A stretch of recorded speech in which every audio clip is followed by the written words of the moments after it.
This video is brought to you by eToro. Now, you may have seen that eToro sponsor a number of Premier League clubs.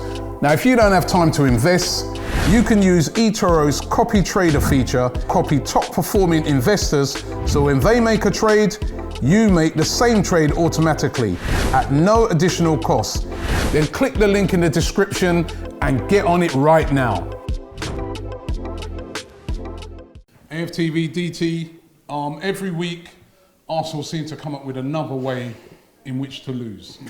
In the game, 1-1 after conceding a shocking first goal. Comedy of errors. The keeper, I don't know what he was doing, not commanding his 6-yard box. Jesus scores, but get back into the game. Great goal by Lacazette. Brilliant work by Martinelli. Yep. And then after that, fall apart. And again, some horrendous goalkeeping in the game from Runarsson. Positional, where he took up from the free kick. That was not the first time either. He did it in the first half for a free kick, and we were like, what are you doing? Yeah, because he's literally standing in one corner of the goal and giving somebody like Mahrez, who we know is brilliant at curling the ball, he's giving him the whole goal. Robbie, I'm not even joking. If my goalkeeper at my club done that, I would have took him off. And I'm on about his positioning, and I'll be like, what on earth is this? It's just not good enough for this football club. It's just poor. I mean, people talk about let Mikel Arteta get to January and give him a load more money. Mm-hmm. But who's recruiting these type of players? You have to look on it and say, I know, listen, a keeper can come good, but we've been watching Runarsson from even in the Europa League, where he's made mistakes. And we've all been a bit doubtful and saying, what if Leno got injured? Yeah. If Leno gets injured, I think some people that joke about him might actually appreciate him, because it just shows, what a good goalkeeper does for a team in that respect. And he is just dreadful, man. And it's, I'm seeing people say a comparison, and we had this discussion about the Saliba and Runarsson thing.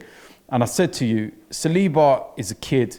He's played 30-odd professional games, just lost his parents, come into a new country. We don't know what's going on behind the scenes.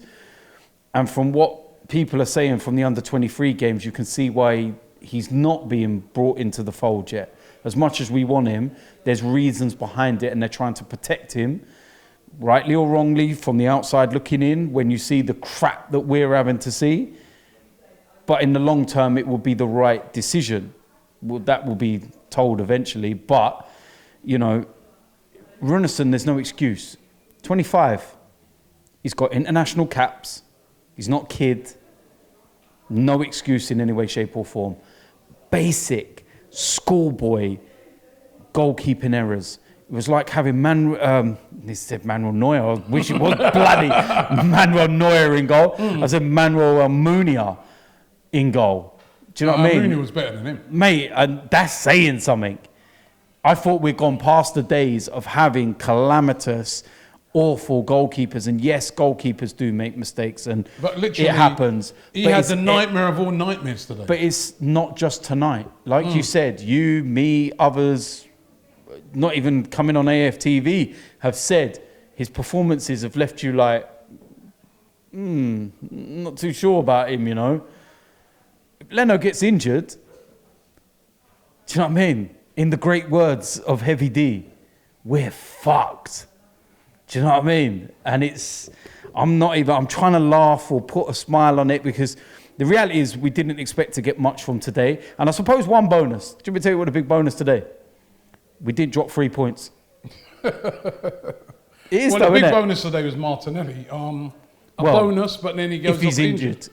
He looked lively, he was closing down, he looked really, really good. Yeah. Made the first goal, you're thinking, yes, man, you know what I mean? But what we need, and it's... Now it looks like he could be injured as well. I mean, that's where you've got to feel it a bit for Mikel Arteta, Partey... When it rains, it pours. Martinelli that's now. That's the saying, isn't it? Yeah. And this is the thing, it's like he puts his faith in a goalkeeper, he comes in, and he does that. Not one, not two. But who recruited these keepers? Apparently when we bought him in, he was recommended by the goalkeeping coach. Well, if that's the case, then get rid of your goalkeeping coach, because he's clearly not good enough. Do you know what I mean? And this is the thing. It's just error after error, mistake after mistake. And Mikel will be the scapegoat tonight because he's the manager. But at the end of the day, you don't expect to put your goalkeeper in and to make those mistakes. Let's be honest about it, Robbie. You don't. You know, you don't expect it. Now, if he plays him again and he makes a mistake, then you can question it. And you can say, hold on, what are you doing? And I think it was Lee that was alluding to it when we was watching the stream about Manchester United once. They had Massimo Taibi in goal, and he made 2 errors in the game against Southampton. I think it was Matt Letitia that had the shots and it crawled between his legs. Bye-bye. Not good enough for this club. Out you go. So Alex Ferguson was like, good night. You had your opportunity. Ruthless. And that's what we need to be. What must Matt Macy be thinking? You know, he's been at the club for years. Well, he's obviously not doing something in training to... Not getting a look in. And when I've seen him play for Arsenal, he's looked decent. And then we go and buy this guy. And honestly, I mean... He's crap. I'm trying to have some positives on it. I'm trying to say, well, you know, maybe... But this is not the first game. In all the games I've seen him, he's looked shaky. He has. He looks like somebody who could do with a loan move somewhere to go and improve. I mean, we brought him in and, you know, from a second division or struggling Dijon in France, where, as far as I remember, he wasn't even starting. And there were people that were, you know, watch French football and everything else, and they were saying, "Oi, he ain't that good, you know. He's got a bit about him with his feet, even though that even looked dodgy tonight.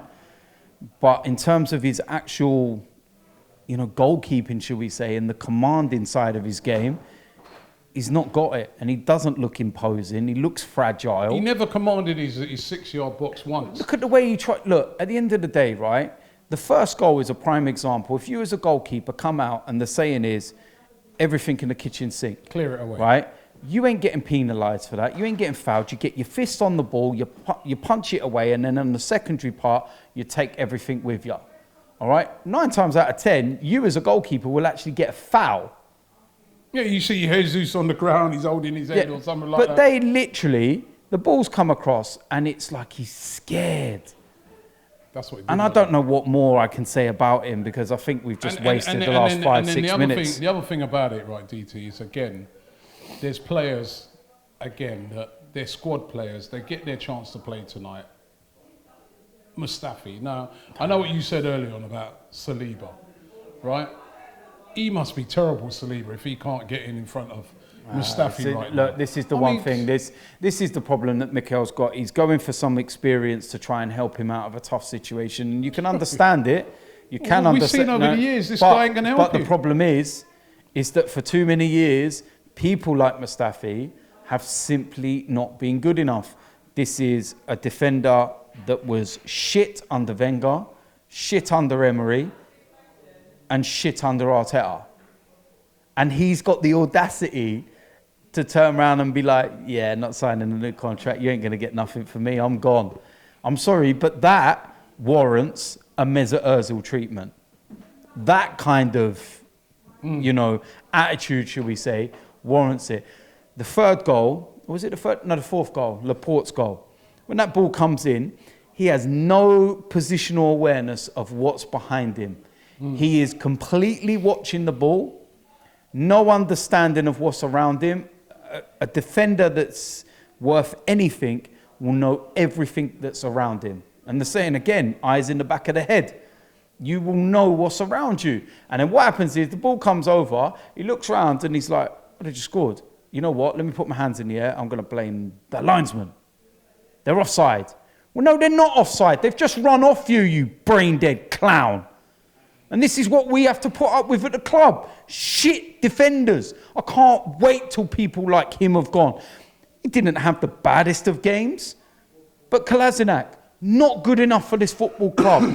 Bye-bye. See you later. Thing is about it, you know, it's another defeat. Defeat. It's more pressure again on Mikel Arteta. I mean, this can't go on, can it, DT? I mean, it can't. I know they said they're backing him, but how much more do you back him? I mean, like, you know, I wouldn't, if I'm the man in charge, I wouldn't be looking at this game and saying, right, if you lose this, you're sacked, because it's the Carabao Cup, it's not the league, it's not of the utmost importance, really, as far as I'm concerned. In the grand scheme of things. In the grand scheme of things. But it's still worrying that it's just defeat after defeat. And these defeats, most of them are coming at home. Yeah. You know, it's so worrying. Well, yeah, because... How many more defeats do we allow him to have? Well, this is the thing. Like we said, the board have said they're going to back him. So they've now gone and kind of put their name on the mast and said, yeah, this is on us as well now. We're going to back him. We're going to, you know, we see, I think it was yesterday or something along them lines, saying the plans for January and the summer are finalised. That's what Mikel Arteta said and everything. So they've told us it's finalised. So it says to me, they're planning long term, right? But what you've got to do, wait, I'll say to you, what you now need to do is get results. So I'm getting to the point where I'm looking at it and I'm saying, right, you go January, you bring in players, you get a Thomas Partey back, a Martinelli, please God, don't let him be badly injured, and he's available for selection.